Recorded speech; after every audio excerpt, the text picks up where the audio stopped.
Pessoal, estamos aqui para mais uma aula de literatura e nós vamos conversar hoje sobre a segunda geração modernista, a geração de 1930. Essa geração, dá problema às vezes na hora de passar o slide, mas eu consigo. Essa geração que nós vamos falar para muitos estudiosos do tema, essa geração modernista representou um período muito fértil e rico para a literatura brasileira. Ela era conhecida como fase de consolidação. A literatura brasileira estava vivendo uma fase de maturação, com a concretização e afirmação dos novos valores modernos. Além da prosa, a poesia foi um grande foco dos literatos. Temas nacionais, sociais e históricos foram os preferidos pelos escritores dessa fase.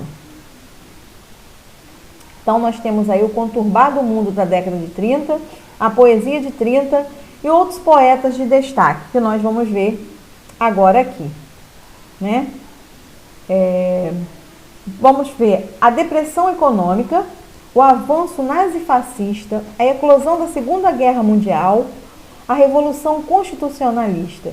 Isso era um momento histórico, né? Estava vivendo esse período aí, esses problemas da contemporaneidade.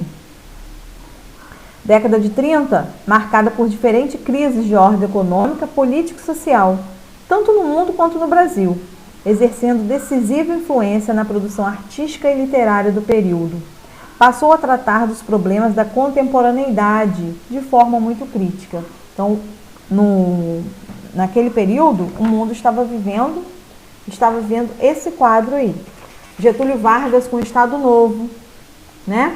Que põe em prática a política de perseguição violenta a todos os críticos do seu governo, censura prisões e torturas, e mesmo os crimes foram cometidos em nome da almejada centralização do poder. Então, nesse período de 30, vivenciou toda essa época aí. Aí nós temos Drummond, sobre reflexões sobre a existência do eu e do mundo. Ele trabalhou com egotismo versus participação.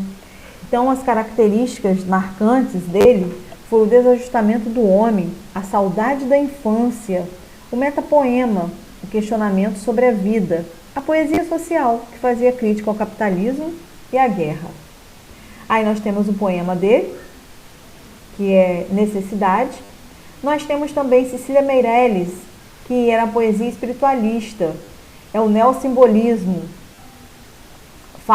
Olha aí, retomando lá o simbolismo, né? Trabalhando com musicalidade, transitoriedade das coisas, fala do íntimo, do intimismo, retoma a natureza.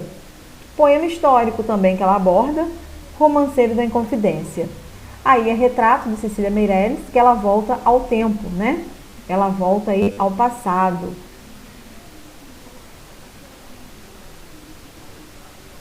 Nós temos aqui Vinícius de Moraes, poeta e músico. Ele resgata os sonetos decassílabos, né? E quais os temas que ele abordava nas suas obras? O amor, a paixão, a mulher, os marginalizados e a guerra. Vamos ver se aparece esse slide aí. Então, nós falamos de Drummond, característica de Drummond. Nós falamos da característica de Cecília e nós falamos aí da característica de Vinícius, né? Que aí ele fala, nós temos aí uma obra dele, A Rosa de Hiroshima. Também nós temos Jorge de Lima, que é o príncipe dos poetas alagoanos, também ele usa o soneto dodecassílabo. Poesia nas coisas mais simples, fala do catolicismo, do preconceito da sociedade. Nós temos aí outro poeta de destaque, que é Murilo Mendes, que ele faz uma paródia e humor, misticismo, o místico, surrealista, expressões coloquiais e gírias, o lirismo doentio e o catolicismo. Aí nós temos o exemplo dele, de Poema do Fanático. Esses são os principais autores que nós vamos encontrar na segunda geração modernista, 1930, em poesia, tá? Vamos abordar mais um pouquinho o período. Deixa eu conseguir voltar lá no início. Então, para muitos estudiosos, a segunda geração modernista representa um período muito fértil e rico para a literatura brasileira, porque ela é chamada de fase de consolidação. Ele está vivendo uma fase de maturação, com uma concretização e afirmação de novos valores modernos. Além da prosa, a poesia foi o grande foco dos literários. Temas nacionais, sociais e históricos foram os preferidos pelos escritores dessa época. A parte histórica nós já vimos e vamos focar as características desse período. Influência do realismo e do romantismo, nacionalismo, universalismo e regionalismo, a realidade social, cultural e econômica, a valorização da cultura brasileira, a influência da psicanálise de Freud, a temática cotidiana e uma linguagem coloquial, versos livres e brancos. Então nós temos aí, eles retomam algumas características do realismo e do romantismo. Ele valoriza o nacionalismo, a valorização da pátria, o regionalismo, né, a localidade. Ele fala da realidade social, cultural e econômica, valoriza a cultura brasileira, uma linguagem mais coloquial.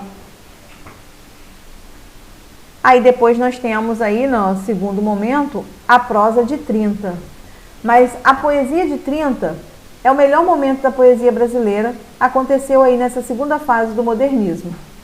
Ela se caracteriza pela abrangência temática em virtude da racionalidade e questionamentos que norteavam o espírito dessa geração. Esse momento ficou conhecido como a poesia de 30.